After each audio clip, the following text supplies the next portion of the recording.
एक छोटी लड़की सुनसान इलाके की सड़क पर अकेली चल रही थी। किसी को नहीं पता था कि उसने क्या झेला है। अचानक एक वैन तेजी से उसके पास से गुजरी। बस 0.1 मिलीमीटर के फासले से वह टकराने से बच गई। लेकिन लड़की ने कोई प्रतिक्रिया नहीं दी। वह बिना भाव के बस सामने देखती रही। वह वैन, जो पहले ही आगे निकल चुकी थी, अचानक वापस मुड़ी और लड़की के सामने आकर रुक गई। वैन में बैठे व्यक्ति ने लड़की को देखकर मजाक में कहा, अरे, ये लड़की तो बहुत खूबसूरत है, बिल्कुल मेरी पत्नी जैसी। लड़की की आंखों में नफरत और क्रोध की चमक थी। इस दृश्य को देखकर वैन में बैठी एक महिला, जिसे अपनी जान का डर था, ने अपहरणकर्ताओं से लड़की को छोड़ने की विनती की। लेकिन उसकी गुहार सुनने की बजाय अपहरणकर्ताओं ने उसकी पिटाई कर दी और लड़की के साथ अभद्र व्यवहार करने लगे। जब लड़की ने झुंझलाकर कहा, हाथ छोड़ो, तो एक अपहरणकर्ता ने उसकी बात को नजरअंदाज करते हुए उसका गला पकड़ लिया। इतने में वैन में बैठी महिला, जिसका नाम शिव जुआन था, डरते डरते वैन से बाहर आई। उसकी आंखें आश्चर्य से फैल गईं, क्योंकि उसने देखा कि लड़की एक घायल अपहरणकर्ता के पास बैठी है और उसके प्राण लेने वाली थी। शिव जुआन ने लड़की को रोक लिया और उससे कहा, कृपया अब और खून खराबा मत करो, और उसका हाथ पकड़ लिया। यह पहला मौका था जब लड़की ने किसी की गर्मजोशी और अपनापन महसूस किया।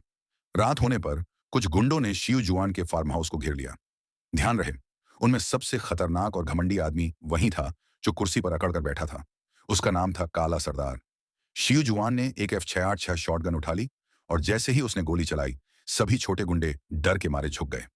वह दूसरी गोली चलाने ही वाली थी कि गुंडों ने उसे पकड़ लिया। शिव जुआन ने बचने की पूरी कोशिश की, लेकिन वह खुद को छुड़ा नहीं पाई।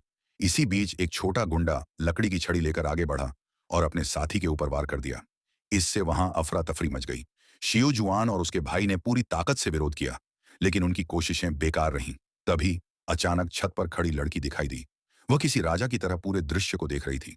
काला सरदार, जो सिर्फ लूटपाट करना चाहता था, डर के मारे लड़की से बोला, ऊपर खड़ी रहना खतरनाक है, नीचे आ जाओ। लेकिन लड़की ने उसकी बात अनसुनी कर दी और धीरे धीरे आगे बढ़ने लगी। काला सरदार डर गया।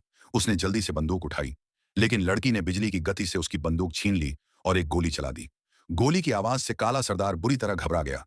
लड़की की खौफनाक नजरों से डरकर वह लगातार पीछे हटने लगा और जमीन पर गिर पड़ा। वह घबराकर हाथ हिलाते हुए चिल्लाने लगा, दूर रहो, दूर रहो। लड़की की रहस्यमयी ताकत और खतरनाक रवैये ने सभी को डर के मारे भागने पर मजबूर कर दिया।